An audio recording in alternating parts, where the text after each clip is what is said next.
The IMRO award-winning sports programme. Off the ball. This is News Talk. You're welcome back. We are returning to the Skorts controversy story in the world of Camogie. I'm delighted to say that Shauna Connolly, who's been leading up the Shorts, Not Skorts campaign as part of the Thomas McCurtain's Club in London for the last number of years, is with us on the line. Shauna, thanks for taking the call. How are you doing? Thank you. Not too bad, thank you. So you would have brought the motion to Congress in 2024, which I think has been well discussed over the past couple of days. It was a motion to remove the mandatory use of the wearing of skorts. This was now famously rejected at Congress 2024, and I think what we're really interested in hearing a little bit more about, for people who haven't been following you on social media, is what your experience was like at Congress 2024. So can you tell us a little bit about what you experienced during your time at Congress? Absolutely. It was a 2-day event, with the Friday being more of a sociable and introductory occasion, and Saturday being an all-day affair with a conference-like setup where everyone, all the counties are in their own tables or amalgamated, and you basically run through all the motions that are put forward by all the counties and all the units for that year.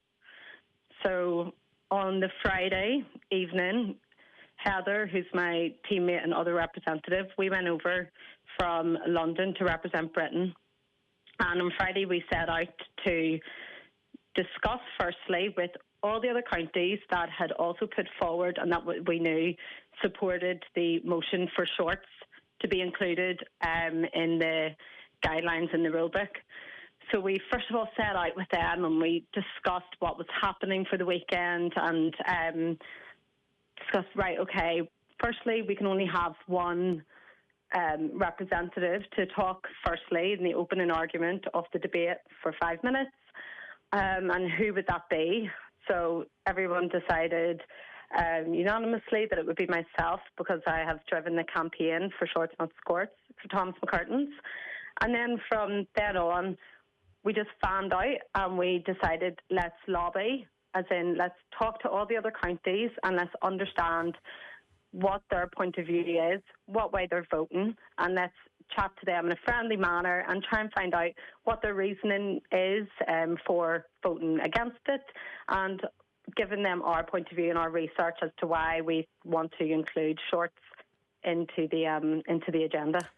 Anybody who's read your post on social media will have been struck very early on by your first interaction with a male at the Congress. This was not a delegate, so a male, an individual at the Congress. Can you tell us about this?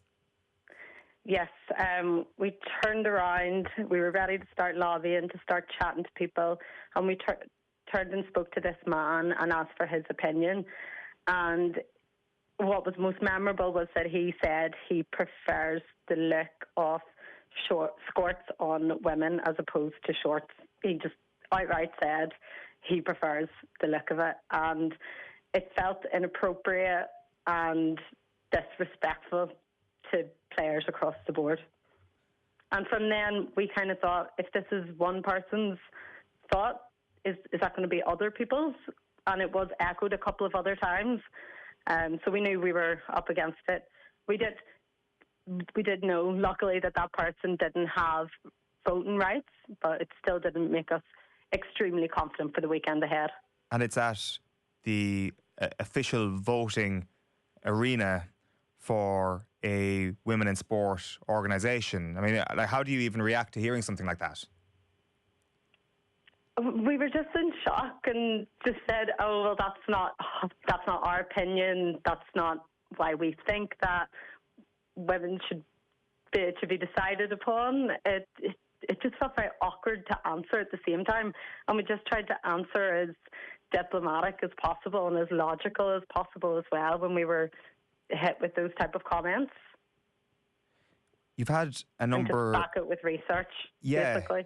Exactly. And when it comes to the research that you do outline over the course of the couple of days, what were the major sticking points do you suspect when people weren't really having your argument? What were they finding in what you were saying or what you were presenting that wasn't palatable to them? It felt like tradition and identity was a real stronghold for some counties, and that they were almost fearful that even if you included shorts, that just Skorts will get completely sidelined. They just didn't want to lose that identity of Camogie that Camogie has with the Skort. And I tried to argue, you know, the uniform, the kit has changed and developed over the years in line with society, in line with the game.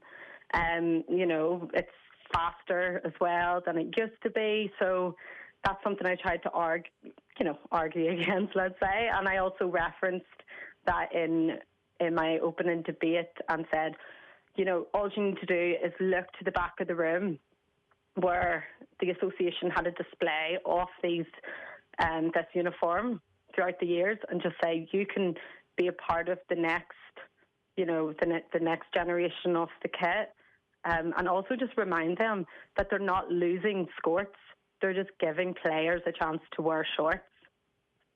It's choice. That's all you've ever been asking for in this. You mentioned that Wexford were a stern challenge. What did you experience in your conversations with them or your experiences with them? When I spoke to Wexford, don't get me wrong, there were a couple of lovely delegates there and just a couple of maybe icy delegates, and that was a tough conversation. They learnt a lot on tradition and identity and heritage as well. They also said that they spoke to 6 inter-county players and they all wanted Skorts. Something like that is, it's hard to argue with directly without being so forthright when you're trying to be so just logical. But really, I don't think talking to 6 inter-county players represents a lot of the Wexford players in general. Yeah, I don't think it's a fair sample. The research and the samples that were presented over the course of those couple of days are fascinating. And like, you look at Cork going the distance in terms of their protest this weekend, potentially in their game against Waterford, and just an unbelievably admirable group of players who are about to go out and do that. Cork spoke against your motion at that Congress, so there is a disconnect between the players maybe and those that were representing the county at Congress last year. Their research involved surveying under 12s, I understand. Yeah, that's right. So they said they interviewed or spoke to or surveyed under 12 players, and they all loved the Skort and they all want to keep it. So what happened basically as well is whenever I did my opening argument, my opening speech, it went to the floor and then it comes back to me to close it. So I had this written down and I rebuked it and I said, well, interview those girls in 4 years' time when, you know, they're 15, 16, 17, and that's the highest dropout rate for young girls to drop out of sport. Interview them then and see if that's a factor in why they're dropping out, because there was a statistic of that was mentioned throughout the conference. So it kind of thought that it again, it's not a fair sample. Maybe they're just interviewing the people that they want to hear the answers from, and I don't think it's representative of enough players. Yeah, why do you think they chose that specific demographic? I don't know. I can't answer that. Only they can answer that. Perhaps it's resource. I don't know. Yeah. We might just leave that one there. We don't want to speak for Cork. We might try and get them and try and speak to somebody from Cork Camogie to see what was the thinking behind that. One of the other fascinating things which I read in your piece on social media was that there was an outgoing member of the Camogie Association board who secretly voted in favour of shorts, whereas you suspect the majority of the Camogie Association board voted against your motion. Why do you think that had to be secret for that member? Well, firstly, there's a couple of reasons.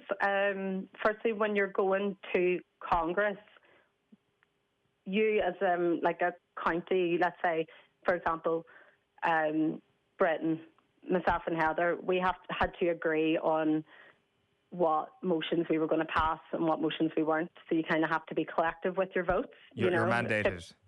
Yeah, exactly. So perhaps all of them sat down, they voted amongst themselves, and they said, okay, we voted against, so therefore we all have to vote against. That's just my interpretation, that's my guess. And so that person had just decided, no, I'm going to vote for them. So I thought fair play to them. Just two last questions before we let you go. Like, you've been in the room where these decisions are made. What's the strongest case you can make in terms of the devil's advocate point? Because it's been so overwhelming, the people we've spoken to, the people we've heard from all week, in favour of choice. Was there anything in that room that weekend that struck you as, I can sort of understand where they're coming from, even though it's not my point of view? I kind of, sort of, I know what you mean. It's really hard when I'm just so pushing for shorts. I would say maybe people are just clinging on to tradition and heritage and just not thinking about the players themselves. And it's just a fear. I think it's the fear of losing the Skort, and completely, I think some people just completely forgot that it's the inclusion of shorts, and it just wiped over their head, and they just thought, I'm just afraid to lose the Skort. Then just as a last question, yesterday evening it kind of came to everybody's attention that the Camogie Association is said to be considering a compromise move where a proposal will be allowed to go to the 2026 Congress to change the rules on playing attire. So as it stands, there's going to be no change to attire until 2027, but they're open to bringing that forward to 2026. What were your thoughts when you heard that? I thought, firstly, it's great that they're responding. Secondly, it's not soon enough. It's not quick enough. Thirdly, if they're willing to bend the rules to pull it forward to 2026, they should be able to pull it forward to now. I think if they do stick to 2026, and let's say it passes, and it's still at risk of failing, but who's going to be those people at Congress that are voting on behalf of the players? You know, does that need revised? Does it also mean that it won't be implemented until 2027? So you're going to have to wait another year. And I don't think players want to play any longer in Skorts if they don't want to. No, and I think we're going to see that this weekend for sure. Shauna Connolly, really appreciate your time. Thanks for joining us on the show. Okay, thanks for having me. We'd love to hear your thoughts as well. If you're listening in, 0879 180 180 is our number, and you can drop us a WhatsApp. We've got plenty of reaction to this conversation, and we'll read out a couple of the texts at the end of this slot. Our next guest tonight is Karl O'Brien, who is at the head of the Dublin Camogie Association. Karl, how are you doing? Good evening. So last night, a full round of Dublin Senior Camogie League games take place, with several teams lining out wearing shorts. Before this, though, you had instructed referees to allow games to go ahead even if players refused to wear skirts. Does that pretty much sum up the events of the last couple of days from your point of view? Yeah, it does, Eoin, in fairness. And we had a full round of our Go Ahead Ireland club leagues last night. We're trying to use a common sense approach here. Common sense is not in our rule book. I and we as an executive Dublin believe it's fairly unfair on a referee who's gone out to a club pitch and is left in the predicament to sort out a dispute between players and the association. At the end of the day, this has came down. This is a player welfare issue that has been raised. It hasn't just been raised at Congress 12 months ago. This has been raised for a long, long time. It's just now. It has taken on a life. It has got exceptional media coverage, both positive and negative. But it's now out there in the forefront. We as an executive didn't believe that our referees should be lumped with having to deal with it. So I had sent the word to our referees and telling them, to explain that players are in breach of the rule if they play in shorts, but we don't want to see 30 players and supporters coming out to play games, that we asked that referees would use common sense and not abandon the game, but report it in their match report, which is the official log of the game, back to the county board, and let the elected officials of the county board and our disciplinary system deal with it. How's it gone down? With our club players, I have to say it has been excellent. With our referees, no referee has came back and told us that there was an issue with a girl playing in shorts last night. Where's the negativity coming from? The negativity is just coming from our rule book at the moment. And I understand that we have to be governed by rules, but our rules have changed over the years. The game of camogie has grown, and the rules have adapted to make it that game it is now. Unfortunately, our rule around our Skorts hasn't. And I praise Shauna there and the Thomas Courtin Club for pushing it at Congress when it was allowed, but it didn't get over the line that time. But if players come and tell us that they're uncomfortable, that the Skorts are an issue for them, and this is a player welfare issue, that we as an association, we have to deal with it. Is there any fear that there's going to be some sort of slap on the wrist from the Camogie Association, or do you expect any blowback to this from the higher ups in the camogie world? Oh yes, I do. And I've had conversations with people. This could end up being, and I don't want to put rules into people's words, and this is why this is me who's talking on it on behalf of the county board. They could come and say, I brought the game into disrepute.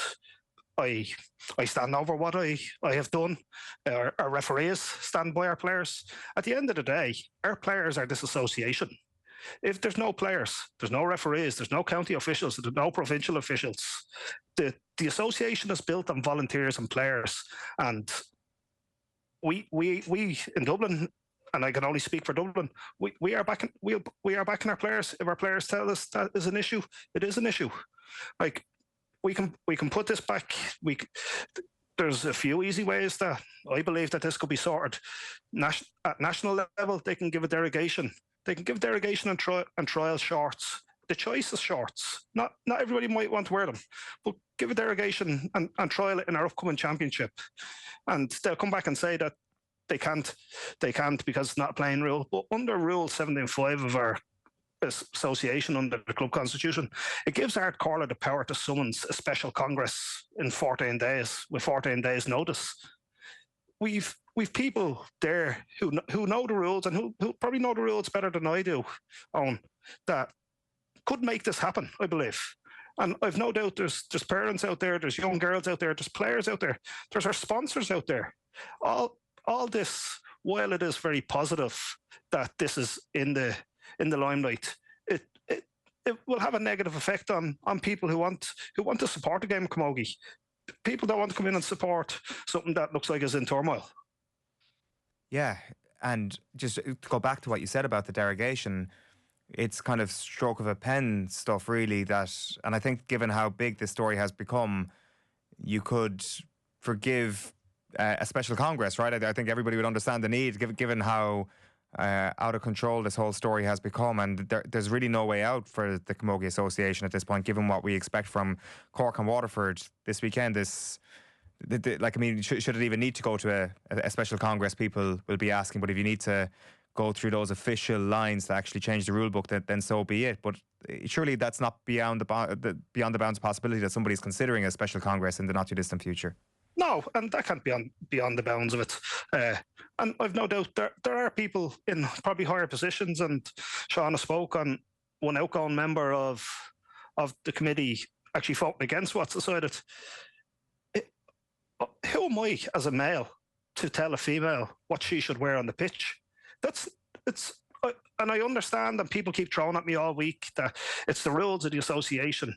It is the rules of the association. I understand that, but if it's an issue, if people feel so strong about this, come out and change it. Don't leave it as long as what we have. And we refer to Congress.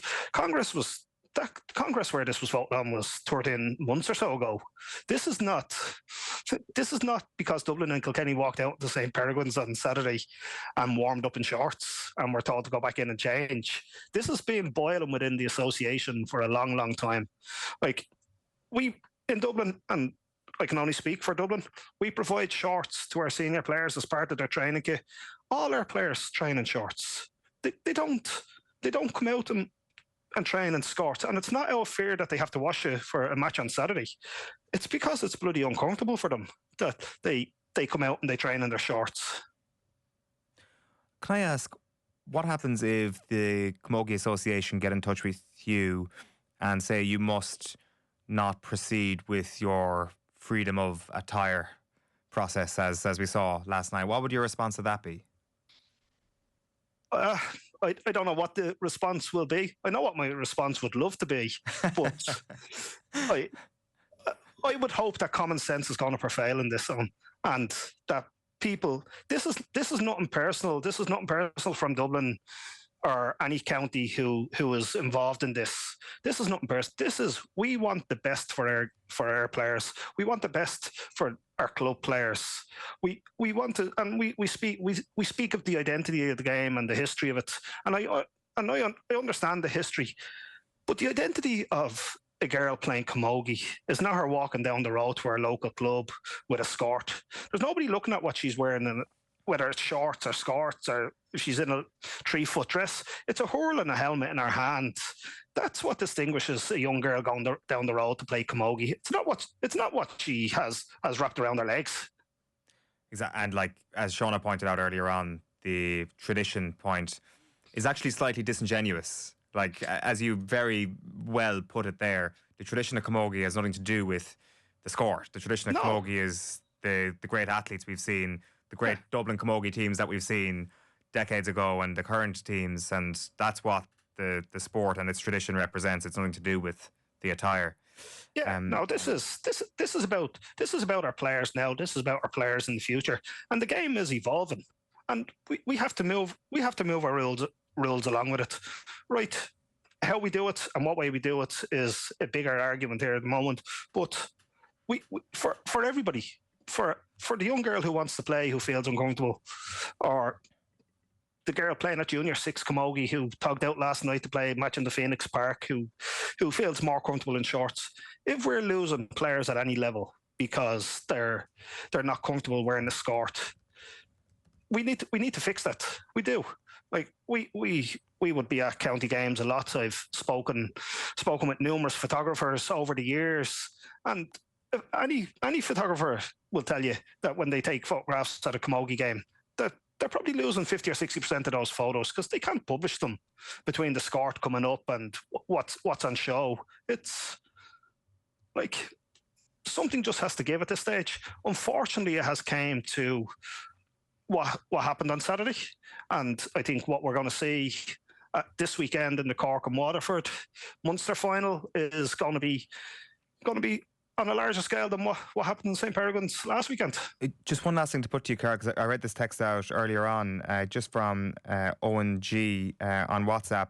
He's just referring to his daughter having a school's camogie game yesterday in Dublin, and the ref asked one of her teammates why she didn't have her skirt on, and he's just suggesting that the county board should get the message out to all involved in managing games. I presume this will become... last night was kind of night one of this, and the story is still pretty new in its current guise. I presume your hope and your ambition and your plan is to spread this out to every single level of camogie in Dublin. I can't speak on schools own because we have no jurisdiction over the schools within Dublin. It doesn't come under our remit, but I referee as well.